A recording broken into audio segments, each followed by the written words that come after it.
Hello, my name is Rachel. I am part of the Switch Together team.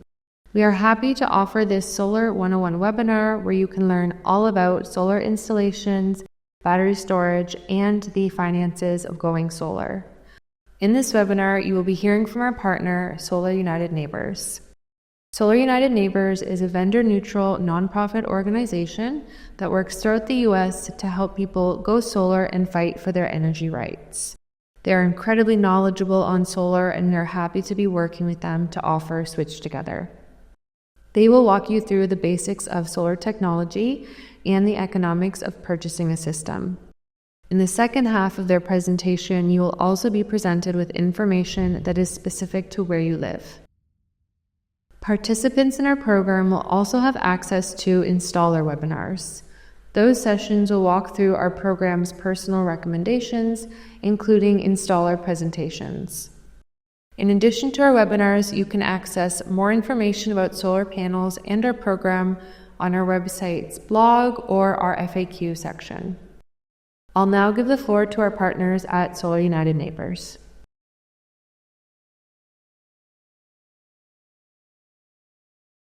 Hi, my name is Corey Ramsden. I'm the VP for Go Solar programs here at Solar United Neighbors, or SUN, and I'm here to cover some basics on solar technology and economics.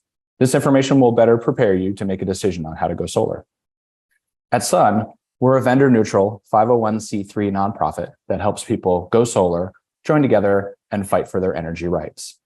We're a national organization with staff all over the country. In 11 states, DC and Puerto Rico, we also offer bulk purchasing programs like this. Since we got our start in 2007, we've helped thousands of people go solar.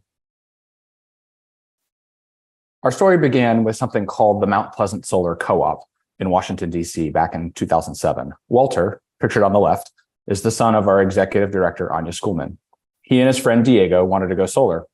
Anya looked into it and quickly found out that going solar wasn't so easy at the time. Walter and Diego went door to door around the neighborhood and signed up 50 neighbors interested in working together to untangle the complicated process. After lots of meetings and research and coordination, 45 neighbors in that first group went solar. After that, Anya started getting calls from people all over the country wanting to organize similar groups. Today, we focus on helping people go solar, joining together, and fighting for their energy rights. Sometimes that means an educational webinar like this, or it could be a solar happy hour to celebrate a new batch of solar homeowners. And sometimes it means defending solar energy bill crediting policies, or working to pass a state law to prevent homeowners associations from stopping solar, or working with a city to make solar permitting easier for everyone. Before we get into the presentation, I want to take a moment to address the inequities in our current energy system. Low-income and communities of color have the highest energy burdens. On average, low-income households spend 7.2% of their income on utilities, while higher incomes spend only 2.3%. Communities of color, particularly the Black community, bear an unfair share of the cost of energy production, but receive fewer benefits. Families of color are more often harmed by higher utility bills and shutoffs. On top of that, housing discrimination is a barrier to homeownership and thus solar ownership. Rooftop solar lets communities invest locally. It creates good local jobs, and it brings control of the energy system within our reach. We're working hard here toward a new energy system that everyone can participate in, one that is fair and equitable and has rooftop solar as the cornerstone. So let's get to the main part of the presentation. In this webinar, we'll be covering not only the technology topics you need to be a good consumer, but also the economics and incentives of solar that make it such a great way to invest in your home and lower your electricity costs for the long term. Today, we're talking about solar photovoltaic or solar PV technology. PV technology converts light energy into usable electricity. The majority of today's solar market is PV technology. Solar thermal is another residential solar technology. That would be for heating a pool or directly heating your home's hot water, but it is a small percentage of today's solar market. So we'll be talking about strictly solar PV or solar photovoltaic technology here. A solar panel is constructed of silicon cells and is surrounded by layers on either side to protect it from the elements and make it rigid so it can be mounted securely. The silicon cells convert the sun's light into electricity. These panels are connected to the roof through a racking system. Racking comes in a variety of types that allow solar installers to connect a solar array to just about any building or ground location. One of the most common roofing types is asphalt shingle. But for this type of roof, attachments are made to the rafters of your home through the roof and then waterproofed to prevent leaks, either through flashings, as seen in this photo. Specialized compression and sealant attachments are also an option. Those attachments provide the base for aluminum rails, and then the panels are bolted on top of those rails. Here's another roofing type.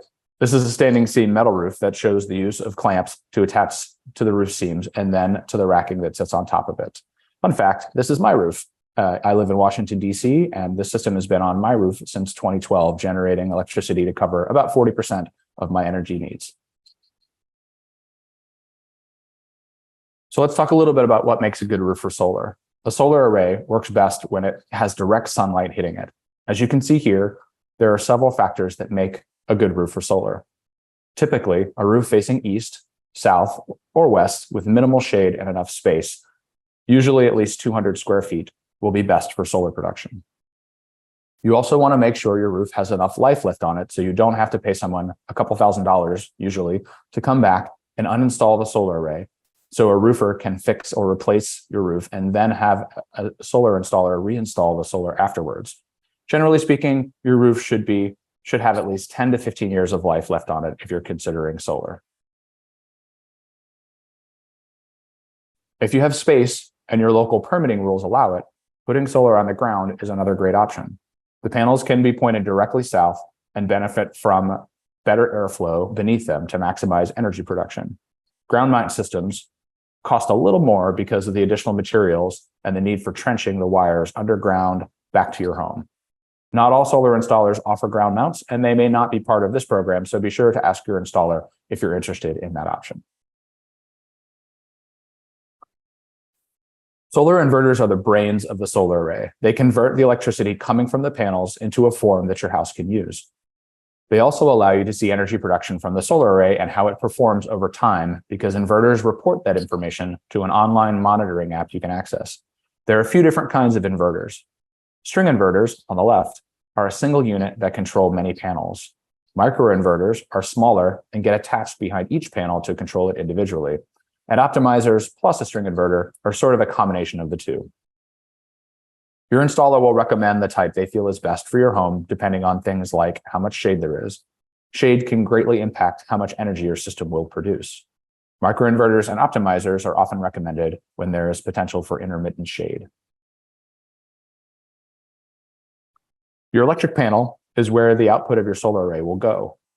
Your installer will run wires from your inverter equipment to your electric panel so that solar generated energy can power some or all of the electric loads in your home. In some cases, your electric panel may need an upgrade to support solar, but this isn't common. Your installer can tell you whether you need one once they take a closer look at your home.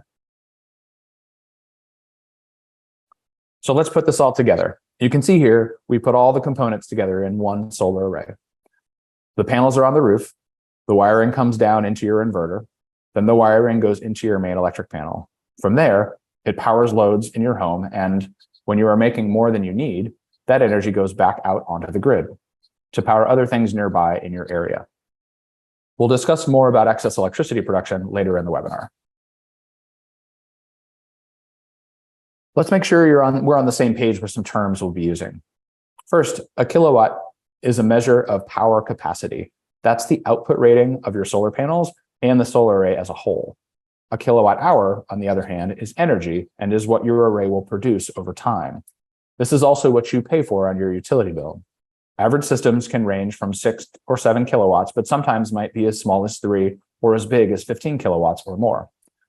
How big your system is will depend on several factors. 1, how much space you have for solar. 2, how much energy you use in a year. And 3, your budget. We see lots of interest in batteries in our work, so let's talk about energy storage. Without batteries included, your solar array will not produce electricity when the utility grid is out. This is because inverters are designed not to send electricity back into the grid during an outage so that repair people can safely fix the lines. If you want power when the grid is down, you need to add batteries. This lets you store electricity, and then you can disconnect from the grid in an outage and run some or all of your house on the batteries. The batteries get recharged by the solar panels. Batteries can be expensive, so you need to consider how often the power goes out and what's important to keep running when it does. In most states, adding batteries right now is more about backup power when the grid is out. Due to the high cost of batteries, they are usually not going to make you money. That's starting to change in some places, though, where battery owners can get paid to help out the grid, but this is still relatively new. Here's a more concrete example of the kind of things you can run when the power is out if you have a battery. Depending on how much battery storage you can afford, you may have to choose how much you want to run on batteries during an outage. This family chose only to run some of their loads, with the solar array recharging their batteries. As you can see, some appliances like a dryer or an electric stove require more power and energy to run, so they chose not to include those. Okay, so let's switch gears a bit here and talk about solar crediting. What happens when you are producing more solar energy than you can use in your home at a given moment? The answer is those electrons flow back out onto the grid to power nearby electrical loads in your neighbor's home or maybe even the business down the street. Once those electrons leave your house and pass through your electric meter, you can get a credit for producing that electricity. This credit usually shows up on your electricity bill. How much of a credit depends on where you are and the rules in your area. Those rules can vary by state or even by utility. In some places, the credit value is the same for every kilowatt hour you send to the grid as the cost to you to buy that kilowatt hour. This is called full energy net metering. In other places, the credit value is less and can even fluctuate based on the time of day or the time of year. You can check with our team about the rules in your area, and you can also ask your installer. We'll also go over more specifics on the rules in your area later in the webinar. In the last part of this section, let's cover some common questions from people considering solar. First, warranties. Your solar array has several kinds of warranties. First, the panels and inverters both come with product warranties from the manufacturer. This covers product defects. They can range from 10 to 25 years depending on the product, and for the inverters, you can usually pay a little extra to extend the warranty period. The panels also come with a production warranty. This warranty is the manufacturer's promise that the panels will continue to produce at a specific rate, which often declines very slowly over time. These warranties are usually 25 to 30 years. Last, you have a workmanship warranty from your installer. This warranty usually covers the work they do to install a system, including roof penetrations. These warranties can range from 2 years all the way up to 20, depending on the installer. It's common for bulk purchase programs with our installers in bulk purchasing programs to offer longer warranties due to the competitive bidding process. Homeowners insurance. When you install solar, there's typically no impact on your home insurance rates, but we have heard of some companies increasing rates and some decreasing them. It's best to call your insurance company ahead of time and let them know you're installing solar and ask them about any impact to your policy. Maintenance. Solar is a very low maintenance technology, but like anything else installed in your home, like an air conditioner or a furnace, you need to get it inspected periodically.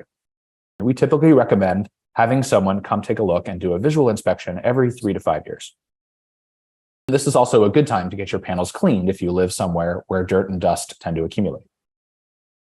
Speaking of cleaning, if it rains periodically where you live, then it's usually not necessary to clean your panels. However, if you live in a very dry climate, you may want to wash your panels once a year to remove any buildup of pollen or dust. If you do clean your solar panels, we suggest using lukewarm water and no household cleaning products because they may damage the panels. You can also hire someone else to clean your panels. And please, if you can't reach your panels safely, call a professional to clean them instead. System lifespan. Solar arrays are built to last 20 to 25 years. They are an asset that reduces your cost of electricity for the long term. So it's important to keep them in good working order. Homeowners association. If you live in an area with a homeowners association, be sure to check with them when going solar to confirm the process for approval. Many HOAs are supportive of solar, but some aren't. It's best to know ahead of time to avoid any surprises. In many states, there are also laws that say if or how much an HOA can restrict solar. Your installer may also be willing to help you through this process, and we have a guide available as well to help you navigate the process. And last, historic districts. If you live someplace in a historic preservation rules, be sure to ask your installer what additional steps may be required. Historic districts sometimes restrict whether your panels can be visible from street level. This may require the installer to make different design decisions to accommodate the rules, and there may be additional approval steps to get the permit. Moving on to solar economics. That covers all the tech topics we want to share, so let's switch now and talking about the economics of solar. As you can see from this chart, the cost of solar has dropped dramatically over the years. Gone are the days of solar being a boutique investment for the well-off. Because of solar price declines and various financing options, solar is available to a wider and wider cross-section of people. As that price has come down, the main area of cost for installers has changed. The main takeaway from this graphic here is that the biggest cost to installers these days are soft costs, or in other words, everything but the equipment and materials. That includes the cost of finding new customers like you. This is one of the reasons that bulk purchasing programs like this work. They reduce the cost to installers to find customers, and you share that savings with them. One of the main drivers of the economics of solar is the federal tax credit. Available all over the country, and thanks to the Inflation Reduction Act of 2022, it's set at 30% of the system cost until 2032. This is a non-refundable credit, which means that it is directly reducing your tax liability. If there's any credit left over in 1 year, you can roll it over and take the rest of it in future years until it's used up. If you own your home, this credit is likely available to you. As always, with any tax issue, please consult your tax professional to make sure you understand whether this credit is applicable to your circumstances. To pay for solar, most people need some sort of financing. There are a lot of options available today. Loans are available through your installer, and you can also source those funds directly from your local bank or credit union, or even a home equity line of credit. In some states, third-party ownership is also available. In this arrangement, someone else owns the solar array and maintains it, and you just pay them monthly for either the use of the array, which is a lease, or for each kilowatt hour the array generates, which is called a power purchase agreement or PPA. Thanks for listening. We're mostly done, but there are some solar topics that are more specific to where you live, like how solar is credited and valued, state and local incentives, some local tech considerations, and local pricings for solar. We'll cover these topics next.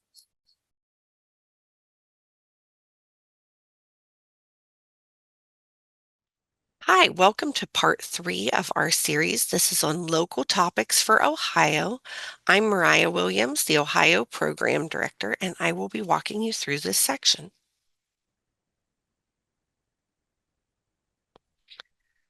So Corey previously talked to you a little bit about net metering, but let's cover a little bit more that's specific to Ohio. So here in Ohio, the PUCO, so our Public Utilities Commission of Ohio, rules over the IOUs, your investor-owned utilities. Those are the big guys like Duke, AEP, and First Energy, that they must have net metering rules for all of their customers, that it is set so that you can produce up to 120% of the energy that you would normally consume in a year, and you get a 1-to-1 credit on the generation of those energies that you produce off of your panels. So that means that whenever you're making excess solar energy, because you're at the peak of the day and your system is making more than your household can use, that excess energy goes out to the grid, and you earn back a 1-to-1 generation credit for that is applied toward either that month's bill or later months if you have enough to carry over and use in the future.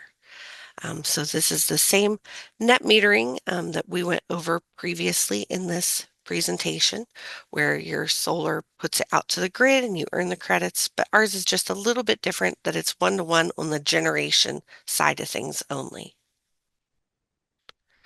So what does that mean your electric bill will look like? So here is an example of one of my bills that I received from AEP. So you can see on here, the very top number that I have pointed out is this minus $13.96. So that's showing how I generated more energy than I used from the power company. So they gave me a credit of $13.96. The distribution number, instead of reflecting all of the energy that I would normally use, it's only showing the number that I used from the grid. So that number is $3.47. And then this bottom number in the top chart is the fixed cost for transmission and other fees. And in that case, it's $10. So altogether, those add up so that I end up with a 49-cent credit on this bill. And the other way you can look at it is how much energy is actually being used. So in my case, from the grid, I pulled 817 kilowatt hours. That's the delivered number, the top line there on that bottom chart. And from my home, I pushed out a little over 1,000 kilowatt hours. And that's how I ended up with that little credit up above. Some optional components that we talk about here in Ohio for systems. First up is Critter Guard. So this is this tiny fencing. It looks like wire mesh that they put at the bottom edge of the panels. It helps to keep out squirrels and birds, which do not belong in your solar equipment. Squirrels are notorious for liking to nest underneath of here because, just like humans, we like to find little safe spaces to live in. And underneath of your panels looks like a little safe space. And once they get there, they can cause ice damming from water and ice backing up underneath of your shingles. And they can also chew on those wires and cause costly damages. Nests can cause similar issues from birds. And instead of having costly repairs, I mean, remember each of these panels is going to cost you $12, $15, $2,000 to replace. So instead of having to do that, it's easier to just have a few $100s in Critter Guard installed at the start. It'll also help keep like leaves and small branches and stuff from accumulating under your panels and needing to be cleaned out. And it helps to maintain that air gap, which lets it not only not build up funky stuff growing underneath of there, but it helps it to keep cooler in the summer, which will make your panels work more efficiently. Especially if you're in northern Ohio, you might want to consider Snow Guard. So here in the central and southern parts of the state, probably not quite as important because we don't have that lake effect snow. We don't often get, deep snows on our roofs. But up there along the lake where you have the lake effect, if you have a steep pitched roof or a really tall home, you might want to consider this. What the snow guard does is breaks it up. You can see here at the bottom edge of the panels, it's like a little rail fencing, and it has these little spikes, and that keeps it from basically just keeps it from sliding off and avalanching and makes it so that whenever the snow does come down, it's not hitting you with as much force or it's not, landing on something like your picnic table and your patio and crushing it. Because otherwise you're just having like a giant sheet of snow slide off of your roof. Typically in the central and southern parts of the state, we only get a couple, 3 inches. And whenever that accumulates on your panels, it'll either melt off pretty quick or it'll just slide off and it's not so dangerous. But if you've got, something that's going to involve a bunch of snow, you wouldn't want that to land on y'all at once. So you might want to consider this. Again, like the Critter Guard, you're probably only talking a few $100s in installation cost at the time whenever they put those panels up. So it's something that you can talk to your installer about and they'll tell you if they think it's necessary for your area. And the last optional component that I wanted to mention to you that you'll see as an offering whenever you get your proposal is an EV charger. And there are a few reasons that you might want to consider an EVSE or EV service equipment right now. The installation savings, it's costly to have an electrician come out to your home. There are going to be electricians on site whenever they're doing your solar installation. So you might as well take advantage of those guys, have them come out just the one time. These outlets can be used in multiple ways. As you can see, they could install like in the top corner there, an actual hardwired unit, or on the bottom of the screen, you'll see that that's an outlet. There's a 240 outlet on the left side and then some standard 120 outlets on the right side. So this gives you multiple uses. You could use this for a second dryer, a welder, a pizza oven, whatever you wanted, or even just to run some holiday lights or a piece of equipment like a drill whenever you're in a different place on the outside of your home. So there's a few reasons you might want to have additional outlets installed. You are future proofing your driveway, not only for yourself in case you decide to pick up an EV later, but you might also want to, if you're considering selling down the road, this is a nice feature that a lot of, future homeowners might be looking for. And it lets you get in on that bulk purchase price for the equipment and supplies, which is always a good thing to have. They're already going to be out doing these installations, buying wiring. So they're going to give you a little bit better price on those pieces than you would get from somebody who's just coming out to do the one install at your home. And now let's talk about the pricing for the program. So these are all estimated numbers, so don't think that this is exactly what yours is going to look like.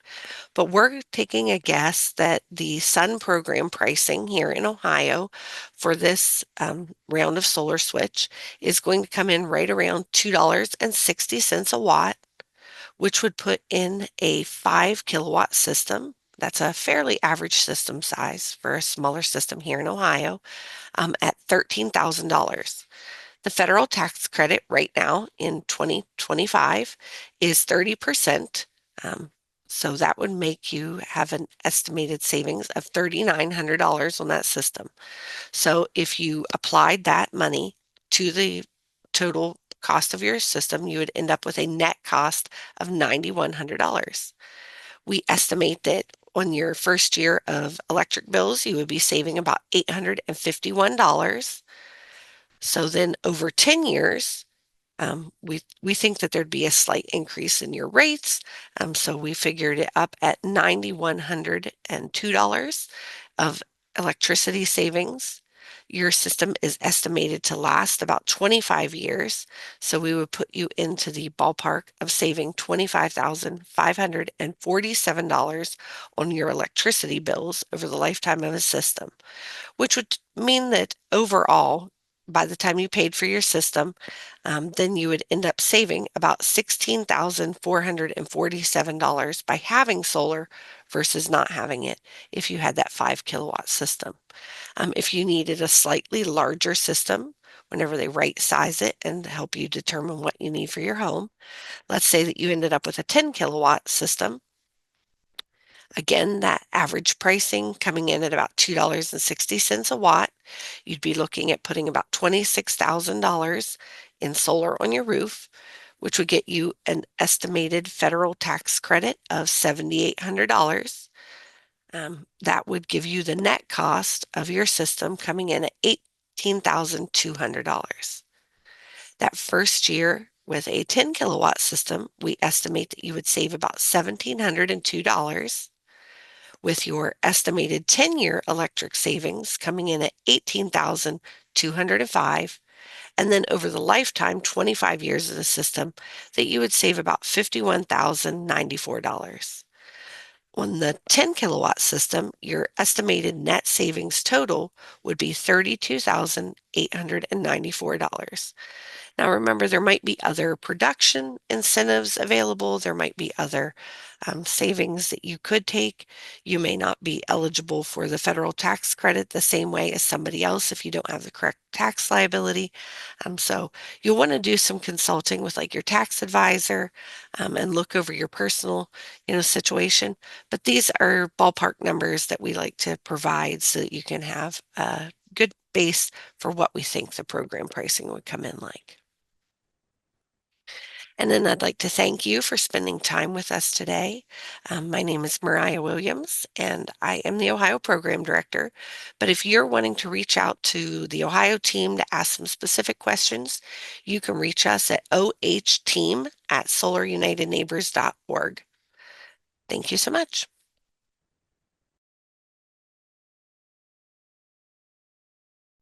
All right, this brings us to the end of the webinar. Just a few final comments.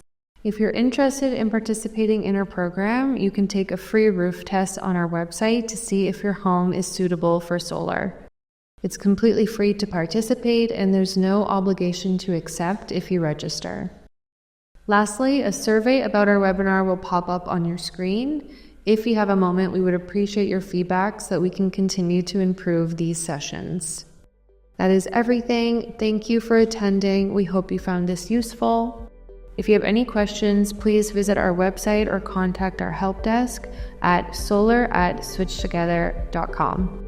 Thank you.